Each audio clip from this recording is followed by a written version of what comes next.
ಮೂಡಲಿಕ್ಕತ್ತದ ಅನ್ನೋದು ಅಷ್ಟ ಸತ್ಯದ. ಅದ್ರ ಜೊತೆಗೆ ಇನ್ನೊಂದೇನಪ್ಪ ಅಂತಂದ್ರೆ ಮುಖ್ಯವಾಗಿ ಒಂದಿಷ್ಟು ಪ್ರೈಮ್ ವಿಡಿಯೋಗಳನ್ನು ಬಿಟ್ಟಿದ್ದರು. ಆ ಪ್ರೈಮ್ ವಿಡಿಯೋಗಳ ಮೂಲಕ ಅದರೊಳಗೆ ಏನಿರ್ಬೋದು ಅಂತ ಕುತೂಹಲ ಹುಟ್ಟಿಸುವಂಥ ಕೆಲಸವನ್ನು ಸಹಿತ ಮಾಡಿದರು. ಹೀಗಾಗಿ ನಾಳೆ ಬೆಳಗ್ಗೆ 6:30 ಸ್ಟಾರ್ಟ್ ಆಗ್ತದೆ ರಿಲೀಸ್ ಆಗಿ.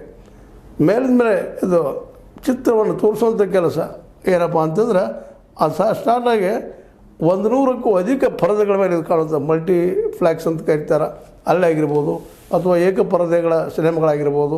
ಇದೆಲ್ಲ ನಿಮಗೆ ಗೊತ್ತದೆ. ಇವತ್ತು ಹೊಸ ದೃಷ್ಟಿಕೋನದಿಂದ ಚಿತ್ರಮಂದಿರಕ್ಕೆ ಹೋಗ್ಬೇಕಂತಿಲ್ಲ, ಹೊರಗೆ ಬೆಂಗಳೂರಿನ ಸಿಟಿಯಲ್ಲಿ ಆಗಿರ್ಬೋದು, ಇವೇನು ಸಿಟೀಸ್ ಇದ್ದಾವೆ ಈ ಒಂದು ಮೆಟ್ರೋ ಸಿಟಿಗಳಲ್ಲೇ ವಿಶೇಷವಾಗಿ ಈ ಚಿತ್ರಗಳನ್ನು ತೋರಿಸುವಂಥದ್ದು, ಚಿತ್ರಗಳ ಆಕರ್ಷಣೆಯಾಗಿ ಜಗ್ಗುವಂಥದ್ದು ನಾವು ನೋಡ್ತಾ ಇದ್ದೀವಿ. ಇನ್ನೊಂದಿಲ್ಲಿ ಗಮನಿಸಬೇಕಾಗಿದ್ದು, ಈಗಾಗಲೇ ಇಂಥ ಚಿತ್ರಗಳು ಬರೋದ್ರಿಂದ ಬೇಡಿಕೆ ಹೆಚ್ಚಾಗಿ, ಅದು ಹಬ್ಬದ ಸಂದರ್ಭದಲ್ಲಿ ಎಲ್ಲರಿಗೂ ಒಂದು ರೀತಿ ರಜೆ ಇರೋದರಿಂದಾಗಿ ಆ ಟಿಕೆಟ್ ದರವನ್ನು ಫಿಕ್ಸ್ ಮಾಡಿತ್ತು ಸರ್ಕಾರ, 200 ರೂಪಾಯಿಗೂ ಮೀರಬಾರದು ಅಂತೇಳಿ. ಆದರೆ ಅದನ್ನು ಕೋರ್ಟ್ಗೆ ಹೋಗಿ ಹೈಕೋರ್ಟ್ನಿಂದ ತಡೆ ತಂದಿದ್ದಾರೆ. ಅದಕ್ಕೆ ಇವತ್ತು ಕಡಿಮೆ ಅಂದರೂ 250 300 ಸ್ಟಾರ್ಟ್ ಆಗಿ 1000ವರೆಗೆ ಟಿಕೆಟ್ಗಳಾಗಿದ್ದಾವೆ ಅಂತೇಳಿ ಸುದ್ದಿಗಳು ಬರ್ತಾಯಿದ್ದಾವೆ. ಹೀಗಾಗಿ ಎಷ್ಟು ಸಾವಿರ ಕೋಟಿ ಗಳಿಸ್ಬೋದು ಅನ್ನೋ ಸಹಿತ ಈಗಾಗಲೇ ಎಲ್ಲರಲ್ಲೂ ಕುತೂಹಲ ಮೂಡಿಸ್ತಾ ಇದೆ ಈ ಚಿತ್ರ.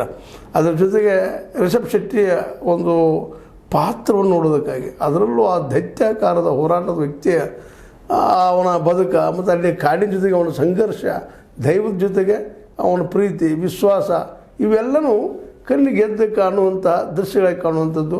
ಅದೇ ಕಾಲಕ್ಕೆ ಅದ್ಭುತವಾದ ದೃಶ್ಯಗಳು ಸಂಯೋಜನೆ ಮಾಡಿದ್ದರಿಂದಾಗಿ ಇದು ಇನ್ನೊಂದು ಏನಪ್ಪ ಅಂತಂದ್ರೆ ಒಂದು ದೊಡ್ಡ ಫಿಲ್ಮ್. ಈಗಾಗಲೇ ನೀವು ನೋಡಿದಿರಿ ಒಳ್ಳೆ ಫಿಲ್ಮ್ಗಳನ್ನು, ಅವು ತಮಿಳಿನಲ್ಲಿರ್ಬೋದು, ಹಿಂದಿಯಲ್ಲಿರ್ಬೋದು, ಅವುಗಳ ತೆಲುಗಿನಲ್ಲಿರ್ಬೋದು, ಅವುಗಳ